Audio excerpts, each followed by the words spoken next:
कभी कभी संसार का त्याग हो जाता है,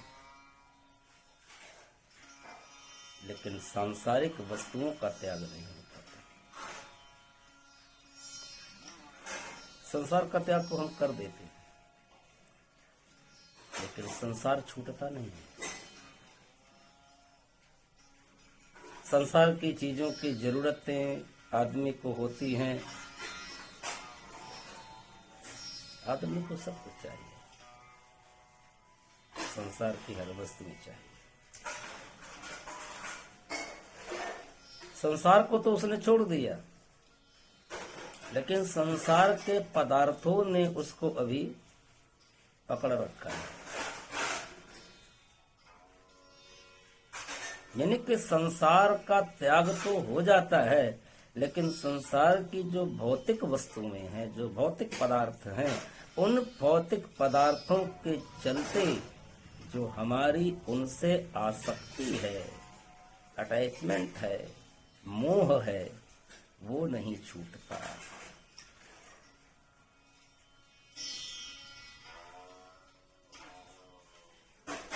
संसार को उसने त्याग जरूर दिया, संसार को उसने छोड़ जरूर दिया, लेकिन कर्तव्य कर्म को त्याग कर दिया, और वो त्याग नहीं है।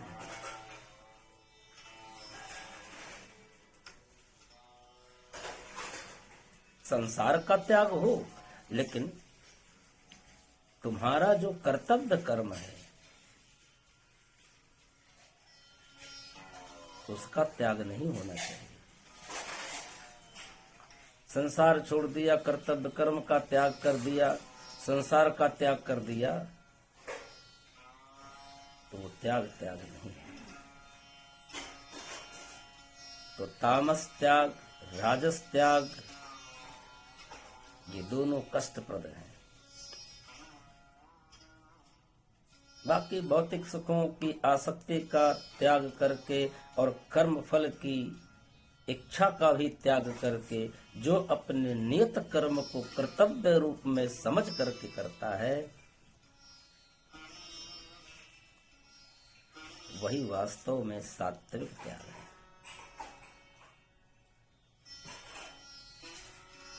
भौतिक सुखों की आसक्ति का त्याग करके अपने कर्तव्य कर्म को, कर्म फल की इच्छा के बगैर जो अपने कर्तव्यों का पालन करता है, वो सात्विक त्याग है, और उस सात्विक त्याग में आनंद है।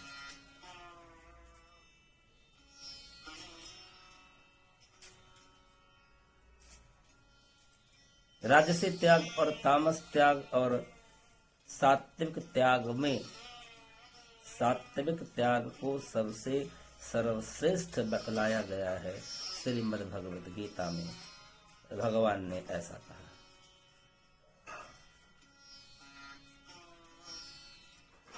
और फिर त्याग करके आप ये कहें कि हमने त्याग कर दिया, संसार का त्याग कर दिया, भौतिक पदार्थों का भी त्याग कर दिया, तो क्या हमने कोई उपकार किया किसी पर? कोई एहसान किया आपने किसी पर? आपने किसी पर एहसान नहीं किया है।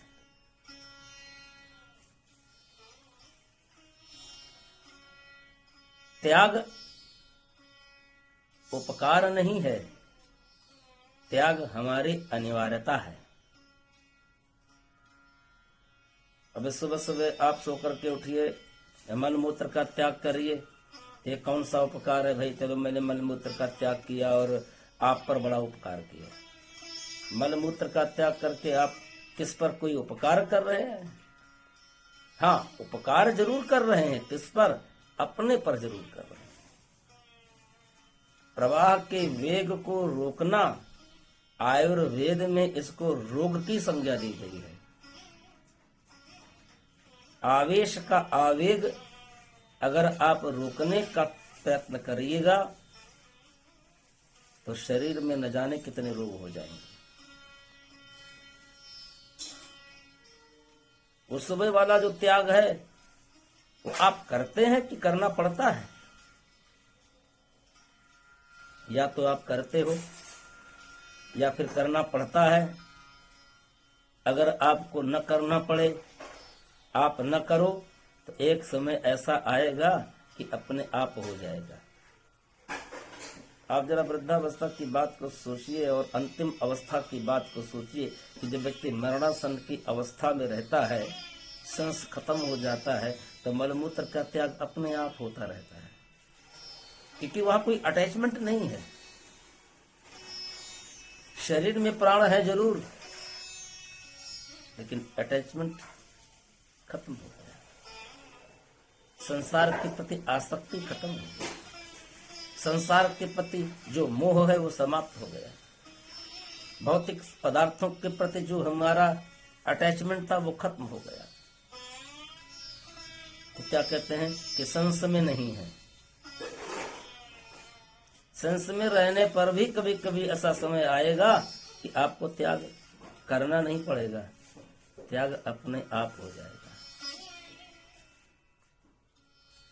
तो त्याग कोई उपकार नहीं है, त्याग हमारी अनिवार्यता है।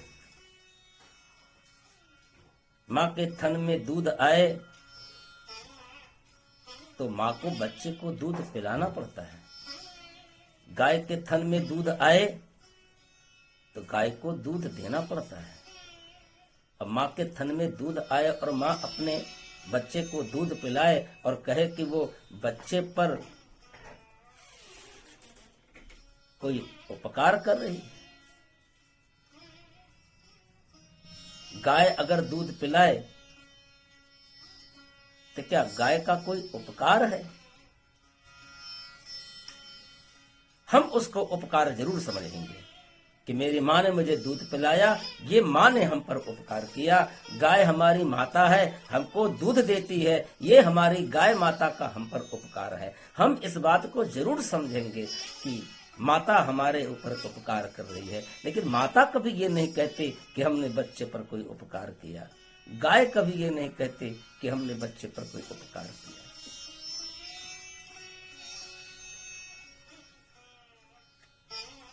तो त्याग हमारे जीवन की अनिवार्यता है और त्याग करने से शांति भी मिलती है। जब तक आप मलमूत्र का त्याग न करते, मन कितना शांत रहता है।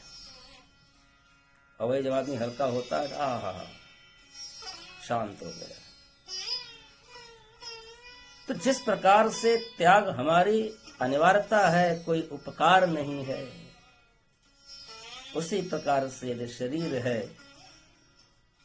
तो इस शरीर के चलते जो तुम्हारे कर्म हैं, इस शरीर के चलते जो तुम्हारे निमित्त कर्म हैं, वो तुम्हारी अनिवार्यता है। यदि शरीर है तो शरीर को कर्मशील बनाना होगा, वरना निठल्लापन कहलाएगा।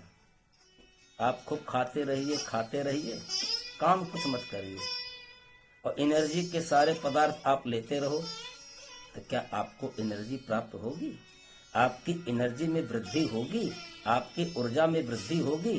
कदापि नहीं होगी। लाख आप ऊर्जा के सारे पदार्थ खा लो, टॉनिक की सारी चीजें खा लो, विटामिन्स ले लो, लेकिन अगर आप मेहनत नहीं करोगे, शारीरिक श्रम नहीं करोगे, मानसिक श्रम नहीं करोगे, आप कमजोर हो जाओगे।